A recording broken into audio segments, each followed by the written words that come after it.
She's very, very, very excited.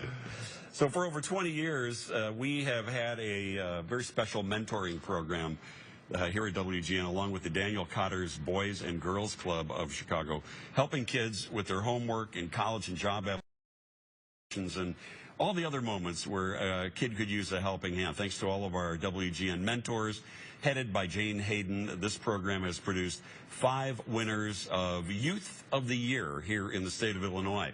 Well, last night, the national winner, Whitney Stewart, was honored, and she joins us this morning from Washington, D.C., along with another Boys and Girls Club of America member, Denzel Washington.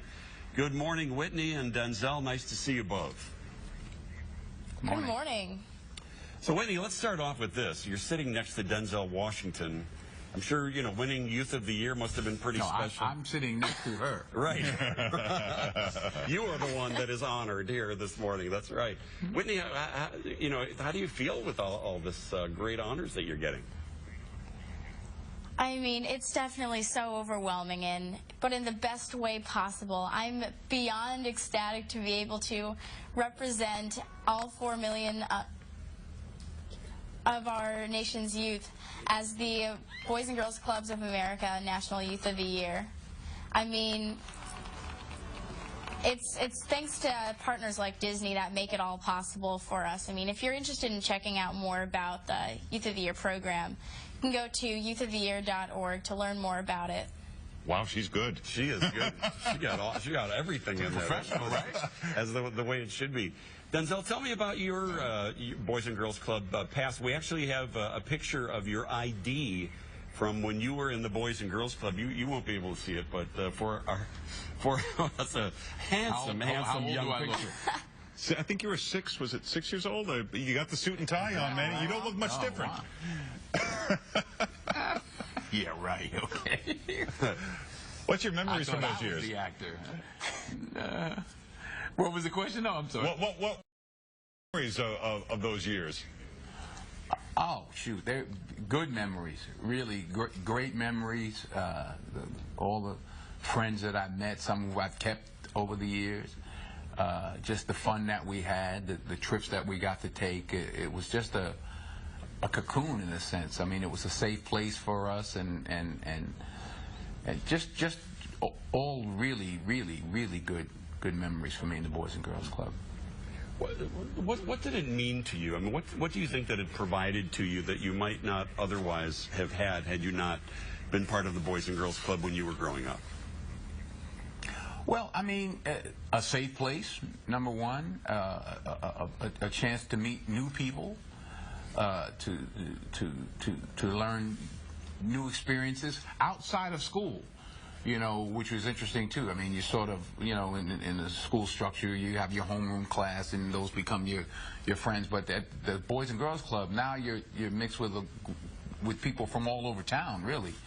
And it was just a great experience. I mean, like I said, I have some lifelong friends from the club, and nothing but positive experiences for me. Denzel, you gave a speech recently to some kids that got some traction on the web, and there was one specific I wanted to ask you about. It says you will never see a U-Haul behind a hearse. What did you mean by that? All right. Basically, that whatever you do in life, whatever your profession, or whatever level of success you have, you can't take it with you, you know. So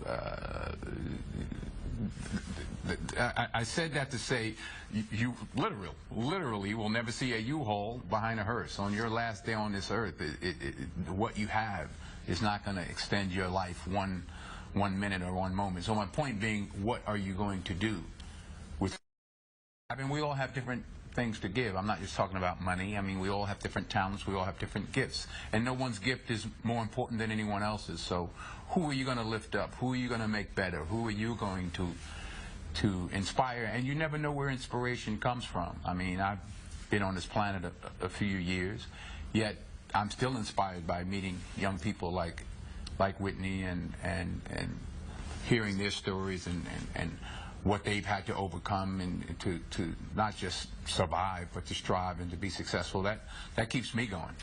So what kind of advice do you give Whitney now? She's Sounds like a pretty terrific young lady, but I take advice from Whitney. I don't give Whitney advice. I take advice from the future president of the United States. You're hearing it here first. I'm just hoping she has a small job for me somewhere in the cabinet. It's true that my biggest aspiration in life is to be the president of the United States one day. I have no doubt that could definitely happen for you. Hey, Denzel, I just got to ask you, we reported... It's over for me. Push him aside. Whitney's here. Denzel, I got to ask you, we reported last week that you are going to be bringing August Wilson plays to HBO.